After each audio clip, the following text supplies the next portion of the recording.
Alrighty, y'all. Good morning. I'm doing my informational presentation on how to judge livestock. This is something that I've been doing for a long time. It's something that's very important to the state of Texas and ultimately to the agriculture industry. And I just wanted to present. I feel like it can be very informational to y'all. Let's see here. Oh, are we not going? There we go. So first of all, the purpose. What's the purpose of judging livestock? That seems like that's such an ag kid thing to do. How does that apply to a normal person? Ultimately, think about this. Where does your meat come from? How many of y'all, raise your hand, how many of y'all have had like a cheeseburger or a pizza or something in the past week, right? A lot of y'all have had hamburger meat. Some of y'all probably have had steak.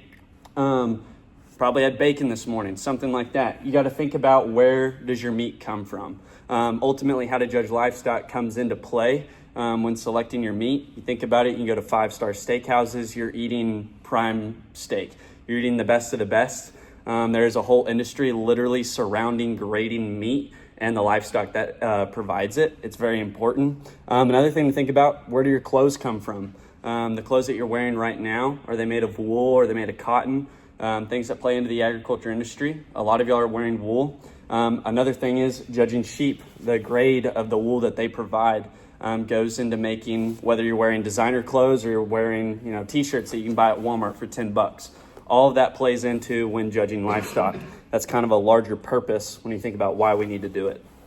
The basics. There are three main divisions, I guess you could say, when judging livestock. You can judge them for breeding, which is basically just reproduction. That's when you drive down the highway and you're seeing, just a herd of cattle on your way to go back to the Metroplex, and you see a bunch of them down the roads. Another one is for market. These are your animals that are ultimately going to be eaten for consumption, for human consumption. Those are your animals that are raised to produce high quality prime rib steaks that are going to be in 5-star steakhouses, or the very, $5 bacon that you're going to find at Walmart that probably we all eat on a weekly basis. And then the third one is for the show industry. This is probably the least popular or the least heard about. There is a whole entire industry. A lot of y'all probably have heard of 4-H and FFA. You probably had FFA in high school. And those are the kids that are showing livestock every single year. And it's basically, the best way to describe it is probably like you're creating a bodybuilder for an animal. So you're trying to optimize all of their good qualities and trying to get rid of their bad ones. So you want them to be productive in their muscle and their fat trim. You also want them to be structurally correct so that they can walk and they travel sound. And then ultimately, you want pretty looking livestock. You don't want, ugly looking goats and ugly looking cattle. So it's basically just a competition, and there is a whole entire industry surrounding that whole concept. When you want to break it down even further without getting too technical, when you're trying to judge for breeding livestock, your main important factors are going to be structural soundness, volume, and functionality. What does that mean? Structural soundness is just judging their bones and their angles, how they look, how they can travel, if they're going to be limping, or ultimately when they get older, if they're not going to be able to travel very well. Soundness is their longevity. So we can judge them as babies, but ultimately in 10 years, they're going to have, like you take cattle, for instance, 10 years, they're going to have 3 or 4 calves by that time. Are they going to be able to continue and go longer, or are they going to be towards the end of their lifetime?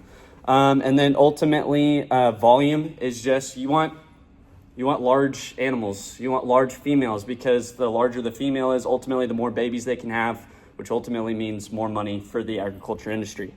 From the market standpoint, you want a lot of muscle. You want a good amount of marbling. A lot of people don't know this, but when you go to steakhouses, you eat steaks that have a high amount of marbling within the meat. That's where your flavor comes from. That's why the steaks literally taste so good. As opposed to the steaks that you find at Walmart, probably their marbling quality is not as good. That's why they're a lot cheaper.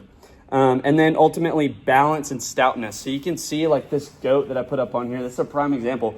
You can look at that goat and you can tell that that is a very expensive, high quality goat. If you were to cut that goat in half, he balances up. The front half of him probably will weigh the exact half of his back half. And then ultimately stoutness. You can tell that that goat has some really big feet and legs on him. And so ultimately the stouter that they are, the more muscle that you're going to be able to put on them. Think about a human and a bodybuilder. If you see a really stout dude walking in the gym, odds are he's got a lot of muscle on him. If you see a really skinny guy, probably doesn't have near as much muscle on him. And that is according to the livestockjudging.com, the website from 2019. The backside, this mainly talks about the show industry. Millions of dollars in scholarships are generated annually from the livestock industry. According to the Livestock Show and Rodeo, probably some of y'all have been there. If not, you've definitely heard of it. The Grand Champion steer last year sold for $1.7 million. And then if I go back up here, that is one from 2022. So that was the Grand Champion steer from 2022. And if I'm not mistaken, he sold for $1.3 million. But last year was the record, and it was $1.7 million.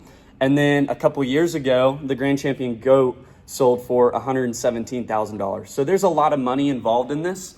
And a lot of people don't usually see that in the agriculture industry. So you think when you judge livestock, is it a bunch of people going out there saying this one is better? Really, there's a bigger picture. Ultimately, it comes down to your meat quality and also for sheep, your wool quality. And then here are my works side. Here are my sources. Thank you all.